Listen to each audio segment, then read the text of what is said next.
Hello there. Almost. I think we're finishing off this bottle today, which is always exciting. Another testosterone bottle under your belt. Today I wanted to talk about anxiety.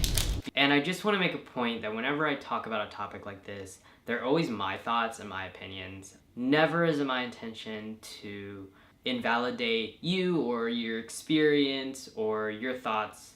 It's never that intention. This is strictly like me talking from me.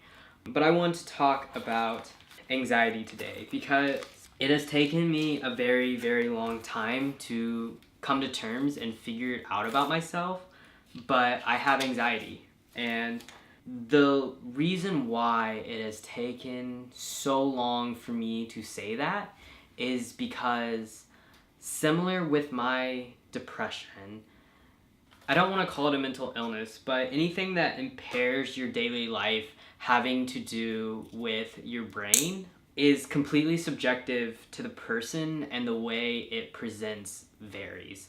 So it's taken me this long to say that I have anxiety because my anxiety has never presented in the stereotypical way that we learn that what anxiety is. And by that I mean I've never had a panic attack. And we've sort of been taught that you have to be having panic attacks to qualify to have anxiety, or it's not just being nervous, because anyone can be nervous the same way as depression is not just being sad or not feeling good. It is a feeling that is caused by something that doesn't necessarily have an answer. Like, I'm going to use depression in this example. You might just be sad. There's no reason, like your dog died or anything. You just feel that way. And with anxiety, yes, there are things that trigger it, but it's not just like feeling. I'm going to step back. I lost my train of thought. So back to anxiety. I've always been on the teetering edge of, do I have anxiety or not? And what's made me say no is that I don't have panic attacks or anything.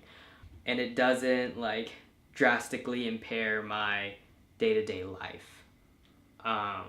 But I do have it, and I want to talk about it. So the way that I've learned that I have anxiety is, I think a lot of people have this, I get really, really nervous and anxious in terms of not knowing how someone may react to a specific situation.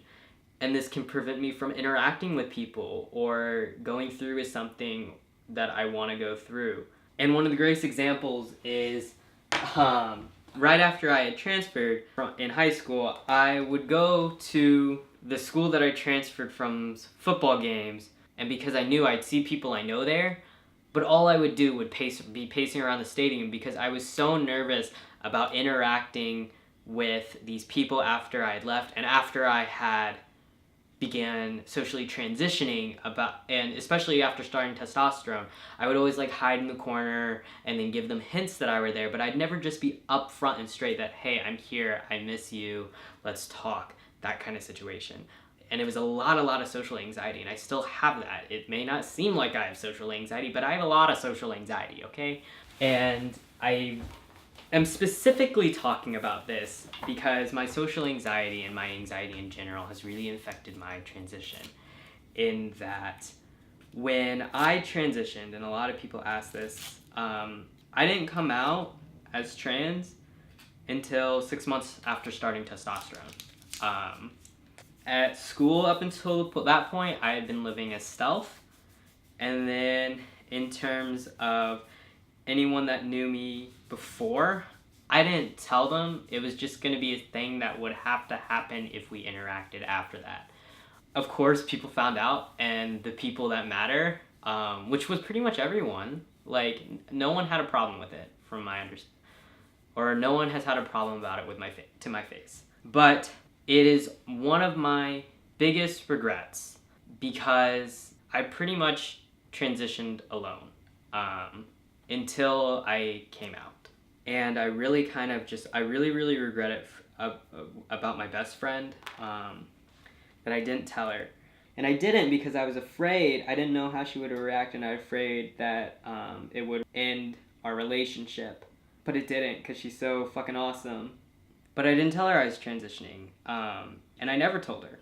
I didn't learn that she knew I was trans until I saw her on Christmas. And even though she knew then and she knew when I was getting top surgery in that situation, no one else knew. No one else really knew. And I wish that people had known, because it's so exciting telling people the big things that are happening in your life. And I didn't have anyone to tell, and I didn't have anyone to really share that with. I had you all, but there's that physical connection that when they're sitting with you watching movies as you're laying on the couch healing from top surgery, that is unexplainable. And I'm trying my hardest to not let the anxiety get the best of me, and fighting that feeling and that nervousness of the way I feel. But that's what I wanted to talk about, because I think it's right for you all to know that's something I have.